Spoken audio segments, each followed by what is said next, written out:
لله رب العالمين الذي خلق الإنسان خليفة في الأرض والذي جعل كل شيء اعتبارا للمتقين أشهد أن لا إله إلا الله وحده لا شريك له الملك الحق المبين وأشهد أن سيدنا محمدا عبده ورسوله الصادق الوعد الأمين اللهم صل وسلم على سيدنا محمد وعلى آله وصحبه أجمعين أما بعد فيا أيها الحاضرون أوصيكم وإياي بتقوى الله فقد فاز المتقون قال تعالى في كتابه الكريم وهو أصدق القائلين أعوذ بالله من الشيطان الرجيم بسم الله الرحمن الرحيم بل تؤثرون الحياة الدنيا والآخرة خير وأبقى صدق الله العظيم. Hadirin hari Jumat rahimakumullah, melalui mimbar khutbah yang mulia ini tidak lupa saya berpesan, marilah kita bersama-sama senantiasa meningkatkan iman dan takwa kepada Allah Subhanahu wa taala dengan takwa yang sesungguhnya, dengan selalu menjalankan semua perintah Allah dan meninggalkan semua larangannya. Keduanya harus kita lakukan dalam kondisi bagaimanapun, baik ketika suka maupun duka. Kita tetap bertakwa serta beramal soleh agar senantiasa mendapatkan rahmat, taufik dan inayah dari Allah Subhanahu wa taala. Barang siapa yang selalu tetap dalam iman dan takwa, maka hidupnya akan tentram, bahagia dunia dan akhirat. Sebagaimana Allah telah berfirman dalam surat Yunus ayat 63 dan 64. Alladzina amanu wa kanu yattaqun lahumul busyra fil hayatid dunya wa fil akhirah la tabdila li kalimatillah dzalika huwal fawzul azim, yang artinya orang-orang yang beriman dan mereka selalu bertakwa, bagi mereka berita gembira di dalam kehidupan di dunia dan di akhirat. Tidak ada perubahan kalimat-kalimat Allah, yang demikian itu adalah kemenangan yang besar. Hadirin di Jumat rahimakumullah, kita diciptakan oleh Allah Subhanahu wa taala, hidup di dunia ini dianugerahi berbagai macam fasilitas, sarana dan kelengkapan hidup agar kita dapat menjalani kehidupan ini sesuai dengan kodratnya. Diri kita diciptakan dalam bentuk yang lebih sempurna dibanding dengan makhluk lain. Allah juga melengkapi tubuh kita ini dengan anggota dan panca indera yang bekerja secara sistematis dan sempurna. Dalam diri kita juga dilengkapi dengan perangkat lunak yang tidak tampak oleh mata, namun bisa dirasakan, seperti akal, perasaan hati dan nafsu. Satu saja ada yang trouble, maka kesempurnaan kita akan jadi berkurang. Semua itu merupakan anugerah pemberian Allah kepada kita. Oleh karena itu kita harus bersyukur dan cara menggunakan semua fasilitas yang ada sebagaimana mestinya, sesuai dengan kehendaknya. Kita harus menjaga dan memelihara dengan baik agar kita berfungsi lebih lama. Perangkat lahir yang berwujud anggota badan dan panca indera sesungguhnya hanya merupakan alat perkakas yang digunakan untuk berbuat dan melakukan sesuatu. Tapi daya dan motor penggeraknya adalah di dalam, yaitu hati dan nafsu. Dan hal yang berada dalam diri kita ini saling tarik-menarik dan saling menguasai kehidupan manusia. Keduanya selalu berebut kekuasaan. Siapa yang menang itulah yang menguasai diri kita ini. Namun Allah Subhanahu wa taala memberi kita akal pikiran untuk mempertimbangkan segala sesuatu dari sisi baik dan buruknya. Jika terjadi tarik ulur antara hati dan nafsu, maka akal yang menjadi penengahnya. Pantas bila orang mengatakan kalau mau melakukan sesuatu maka pikirkanlah terlebih dahulu. Hadirin ahli Jumat rahimahullah. Hati dan nafsu, dua komponen ini harus bekerja sama dengan baik, meskipun mempunyai karakter yang berbeda dan kegunaan yang tidak sama. Jika tidak, kemudian nafsu yang menguasai kehidupan manusia ini niscaya akan sangat berbahaya. Tentu akan timbul kerusakan yang sangat besar, karena nafsu itu tak ubahnya seperti api. Jika kita biarkan, ia sanggup membakar apa saja. Namun api juga sangat berarti bagi kehidupan. Kita sangat membutuhkannya. Kalau api dapat kita kuasai, akan sangat besar manfaatnya. Setiap hari kita dapat menggunakannya untuk masak makanan, minuman dan sebagainya, hingga menjadi nikmat dan lezat. Itu karena api.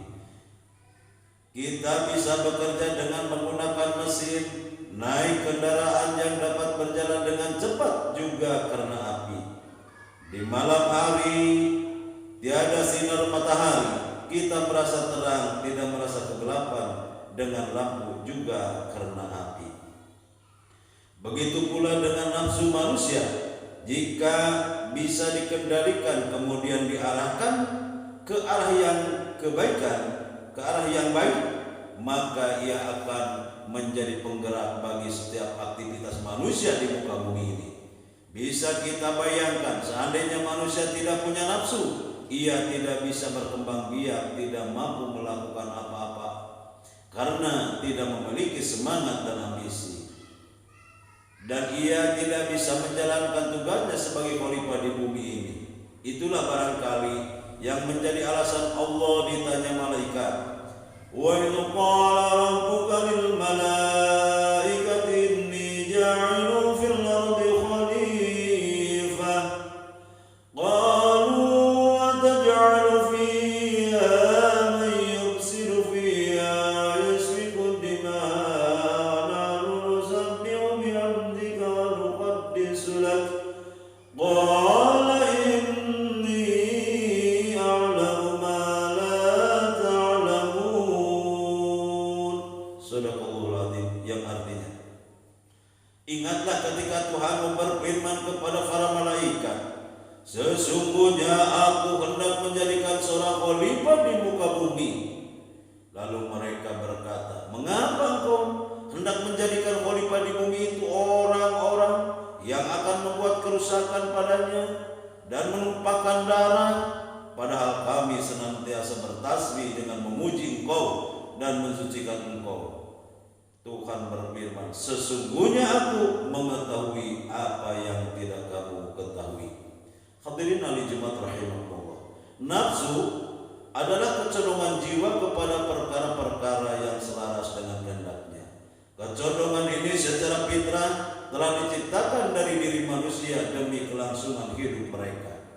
Sebab bila tak ada nafsu selera terhadap makanan, minuman dan kebutuhan biologis lainnya, niscaya juga tidak ada keinginan apapun. Nafsu mendorongnya kepada hal-hal yang dikehendakinya tersebut, sebagaimana rasa emosional mencegahnya dari hal-hal yang menyakitinya. Maka dari itu kita tidak boleh mencela nafsu secara mutlak dan tidak boleh pula memujinya secara mutlak, apalagi memujanya. Namun karena kebiasaan orang yang mengikuti hawa nafsu, syahwat dan emosi, tidak mampu menguasainya dan melampaui batas, sehingga nafsu, syahwat dan emosi yang dicela karena besarnya madarat yang ditimbulkan. Karena manusia selalu diuji dengan hawa nafsu, dan setiap saat ia mengalami berbagai macam gejolak serta goncangan jiwa, maka ia harus memiliki dua peredam, yaitu akal sehat dan agama. Akal adalah alat berpikir manusia, sedangkan agama norma kebenaran yang berasal dari zat yang maha benar, yakni Allah Subhanahu wa taala. Ketika manusia menghadapi gejolak nafsu, maka akal harus merujuk pada agama untuk mempertimbangkan dan menentukan arah nafsu kemana harus berjalan. Itulah sebabnya kita diperintah agar selalu menggunakan akal sehat dan agama pada saat mengendalikan hawa nafsu. Dan hendaknya kita selalu mematuhi keputusan kedua peredam tersebut. Jika tidak, maka nafsulah yang akan mengendalikan diri. Sungguh beruntung orang-orang yang menjadikan akalnya sebagai pengendali atas segala keinginannya, lalu menahan nafsunya dari hal-hal yang dilarang oleh syarak. Dan sungguh celaka orang-orang yang membiarkan nafsu mengendalikan dirinya, menyuruh dia melakukan segala keinginan nafsunya, sementara akalnya tidak digunakan untuk mempertimbangkan baik dan buruknya. Allah Subhanahu wa taala berfirman, "Fa amma man tagha wa athara al-hayata ad-dunya fa innal jahima hiyal ma'wa wa amma man khafa maqama rabbih wa nahaa an-nafsa 'anil hawa fa innal jannata hiyal ma'wa." Adapun orang yang melampaui batas dan lebih mengutamakan kehidupan dunia, maka sesungguhnya nerakalah tempat tinggalnya. Dan adapun orang-orang yang takut kepada kebesaran Tuhannya dan menahan diri dari keinginan hawa nafsunya, maka sesungguhnya surgalah tempat tinggalnya. Hadirin ahli Jumat rahimakumullah, ada dua metode yang digunakan oleh sebagian orang agar bisa menguasai hawa nafsunya, yaitu metode monastisisme atau robbaniyah. Metode ini mempunyai dua tujuan. Yang pertama adalah menonaktifkan nafsu syahwat dalam diri manusia, dan yang kedua mengisolasi diri dari godaan dan fitnah hidup. Karena secara garis besar metode ini berpandangan bahwa persoalan manusia muncul itu karena gesekan nafsu dan fitnah dunia. Oleh karenanya, bila ingin selamat, maka harus menjauhkan nafsu dari fitnah dan godaan duniawi, serta mengekang nafsu secara totalitas dan naluri manusia lainnya. Mudah-mudahan dengan khutbah ini bermanfaat kepada kita sekalian. Allahumma amin ya rabbal alamin. Barakallahu li wa lakum fil Qur'anil azim wa nafa'ani wa iyyakum bima fihi minal ayati wa zikril hakim wa taqabbal minni wa minkum tilawatahu innahu huwas-sami'ul 'alim. wa qul rabbi ighfir warham wa anta khairur rahimin.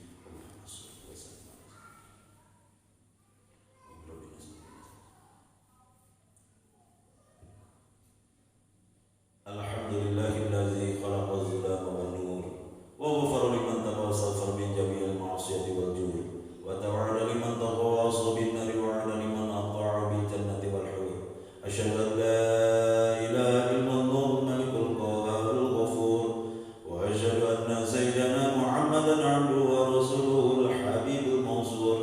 Allahumma shalli wa sallim 'ala sayyidina Muhammad wa 'ala alihi wa sahbihi dzawil hidayati wal 'inayati minallahil azizil syakur. Ibadallah, usikum wa iyaya bitaqwallahi wa ta'atihi wastaghfiruhu min jamil khataaya wal fujur. Wa qala Nabi sallallahu alaihi wasallam, man istaghfara min dhanbihi kaman la dhanba lahu. Allahumma amin ya rabbal alamin. Allahumma ighfir lil muslimina wal muslimat wal mu'minina wal mu'minat al ahya'i minhum wal amwat. Allahumma ya kashifal bala wa ya ghafirad dhunub imshi 'anna al balaya ma la yakshifu ghayruk waghfir 'anna dhunubana fa innahu la yaghfiru dhunuba illa anta innaka antal ghafurur rahim. Rabbana atina fid dunya hasanatan wa fil akhirati hasanatan wa